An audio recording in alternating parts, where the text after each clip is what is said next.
नमस्कार मित्रांनो, आज आपण पाहणार आहोत आरोग्यदायी, अत्यंत गुणकारी आणि चविष्ट असे शेवग्याचे सूप. चला तर मग सुरुवात करूया. सर्वात आधी मी येथे कुकर घेतला आहे आणि त्यामध्ये 2 चमचे साजूक तूप घालून घेऊया. तूप गरम झाले आहे. आता त्यात 1 चमचा हिंग टाकत आहोत. त्यानंतर 4 ते 5 ठेचलेल्या लसूण पाकळ्या घालत आहोत. आता एक छोटा चिरलेला कांदा घालून मिश्रण चांगले परतून घेऊया. कांदा थोडा गुलाबी होईपर्यंत परतायचा आहे. कांदा परतल्यावर त्यात एक छोटा चिरलेला टोमॅटो घालत आहोत आणि परत एकदा सर्व मिश्रण व्यवस्थित मिक्स करून घेऊया. आता मुख्य घटक 2 शेवग्याच्या शेंगा, ज्या मी स्वच्छ धुवून आणि चिरून घेतल्या आहेत, त्या यामध्ये घालत आहोत आणि चांगले मिसळून घेत आहोत.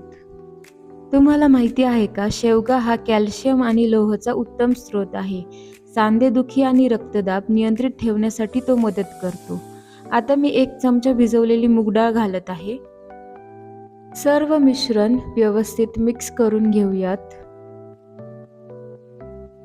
चवीसाठी आणि उष्णतेसाठी आपण यामध्ये 1 चमचा काळी मिरीपूड आणि 1 चमचा जिरेपूड टाकत आहोत. आता त्यात 2 कप पाणी घालत आहे आणि सर्व मिश्रण चांगले ढवळून घेऊयात. चवीनुसार 1 चमचा मीठ घालून मिश्रण पुन्हा एकदा मिक्स करून घेऊयात. सर्वात शेवटी चांगल्या स्वादासाठी कोथिंबीरीच्या काड्या टाकत आहोत. आता कुकरचे झाकण बंद करून 2 ते 3 शिट्ट्या करून घेऊया, जेणेकरून शेंगा आणि डाळ व्यवस्थित शिजतील. कुकर थंड झाल्यावर त्याचे झाकण उघडून घेऊया. आतील सर्व मिश्रण बारीक करण्यासाठी मिक्सरच्या भांड्यात काढून घेऊया.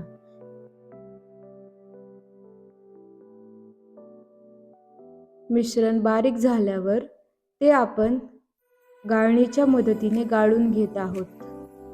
यामुळे शेंगांचा चोथा बाजूला होईल आणि आपल्याला सूपचा एकदम स्मूथ टेक्स्चर मिळेल. गाळून घेतलेले सूप आता एका कढईमध्ये ट्रान्सफर करून घेऊया आणि त्याला चांगली उकळी येऊन देऊयात. आहाहा, आपले गरमागरम आणि आरोग्यवर्धक असे शेवग्याचे सूप तयार आहे. सर्व्ह करण्यापूर्वी मी याला पुदिन्याच्या पानांनी सजवत आहे. तुम्हाला ही रेसिपी कशी वाटली हे कमेंट बॉक्समध्ये नक्की सांगा.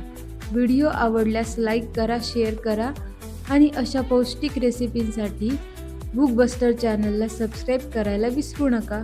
व्हिडिओ पाहिल्याबद्दल खूप खूप धन्यवाद.